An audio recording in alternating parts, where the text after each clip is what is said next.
This is a Squiz Kids podcast. Your fresh take on what's happening in the world around you.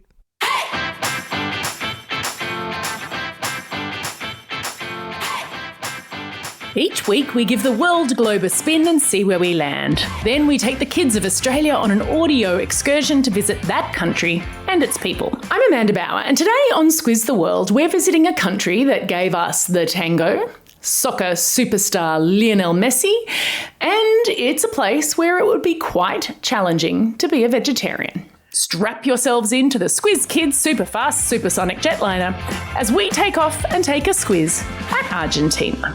Just the facts.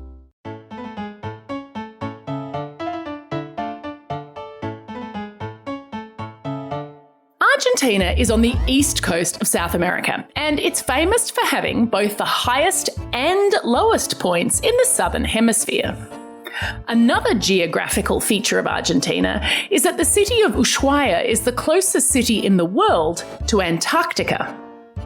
In 1977, the Argentinian government actually sent a heavily pregnant woman to Antarctica to give birth there to try to help them claim part of the icy continent.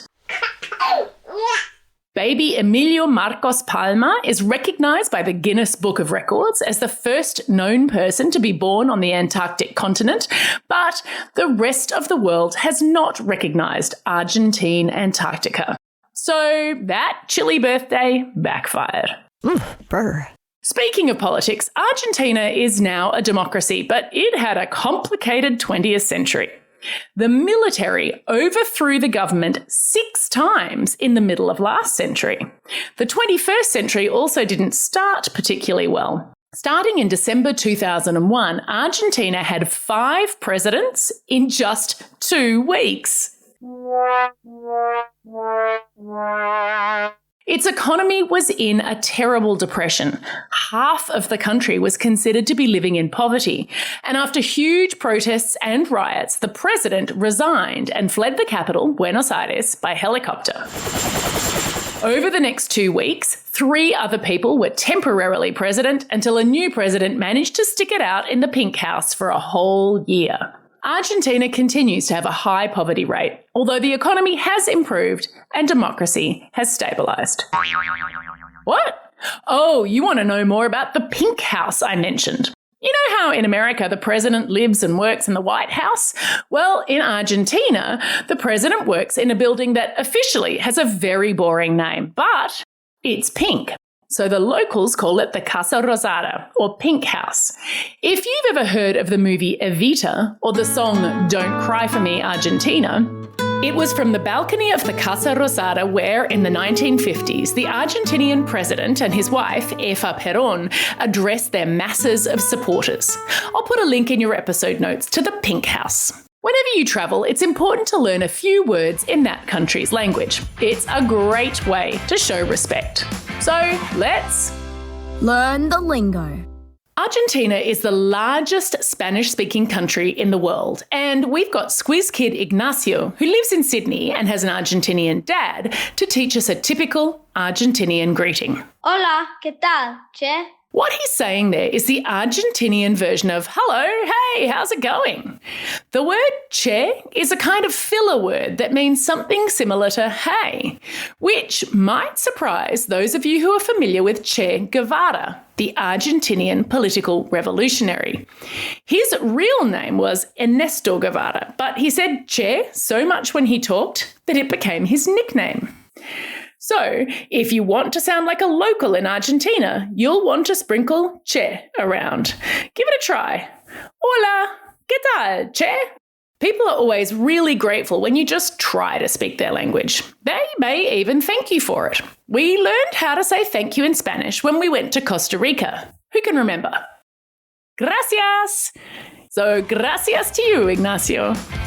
Now that we can communicate a little bit, it's Time for school. In Argentina, the school year begins in March and ends in the middle of December. Wait a second. Middle of December all the way to March? That is a long summer holiday. Woohoo! But Argentinian kids actually go to school for more days each year than we do in Australia. They just have way fewer holidays during the school year. What would you prefer? A super long summer holiday and 2 terms of school, or holidays spaced out over 4 terms? The other big difference in Argentina is that most kids only go to school for 4 hours a day. There are 2 sessions of school, like they have in Brazil. We learned about that on another episode. And you're either a morning or afternoon student. Many experts say that it's hard to teach kids everything they need to know in just 4 hours. So full day school is becoming more common. One of the reasons for that is that studies have found that only about a quarter of kids who start uni in Argentina actually finish. Their dropout rate is one of the highest in the world. So maybe it is a good idea to spend more time learning in primary and high school so you can stick it out at uni. Okay, enough academics. I reckon it's Sport time. Anyone who loves soccer has heard of Lionel Messi. He's probably the most famous Argentinian in the world. Oh wait, actually Pope Francis is also from Argentina. It might be a tie. Even though Leo moved from Argentina to Barcelona when he was just 13, he is a proud Argentinian. He's the captain of the national team, the country's leading goal scorer of all time, and he donates a lot of money to support youth football in Argentina. In fact, Leo is such a legend in his hometown of Rosario that the local government there passed a law prohibiting people from calling their children Messi. Plenty of people call their kid Lionel, of course, but that isn't as obvious a tribute as Messi. Now, despite all the love for soccer, it's actually not the national sport of Argentina. That honour was given in 1953 to a sport called pato. It's a bit like basketball on horseback, with a net at either end of the field that looks a bit like a Quidditch goal. Back in the olden days, players used to throw a basket at the goal, and that basket had a live duck inside. Pato means duck in Spanish, and not surprisingly, that version of the game has now been banned. As you can imagine, the ducks hated it. It's now played with a ball that has 6 handles. I'll put a link to a video in your episode notes. It's really fun to watch. Goodness, all that sport has made me starving. Although I definitely don't want to eat duck. I think it might be Dinner time. I've got one word for you. Beef. Argentinians eat about 50 kilos of beef per person per year, whereas Australians who eat a lot of meat eat just under 20 kilos of beef. And back in the 1950s, the average Argentinian ate 100 kilos of beef per year. That is a lot of visits to the parrilla, or steakhouse.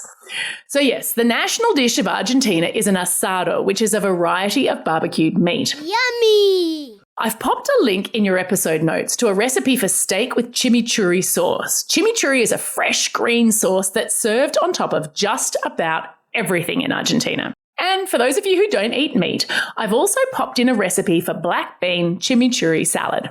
And if you want to be a true Argentinian, you won't eat dinner until about 10 o'clock at night. Even the kids. Time for the quiz. This is the part of the podcast where you get to test how well you've been listening.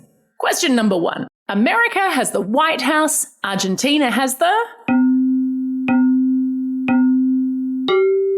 Yeah, the Pink House. Question number 2. What does the word pato mean? Here's a hint. It's related to sport. You got it. It is duck. And question number 3. Citizens of the town of Rosario in Argentina are banned from calling their babies what? Correct. Messi. That's all we have time for today. Thanks for staying curious about the world and joining me on this incredible trip to Argentina. Now get out there and have a most excellent day. Over and out.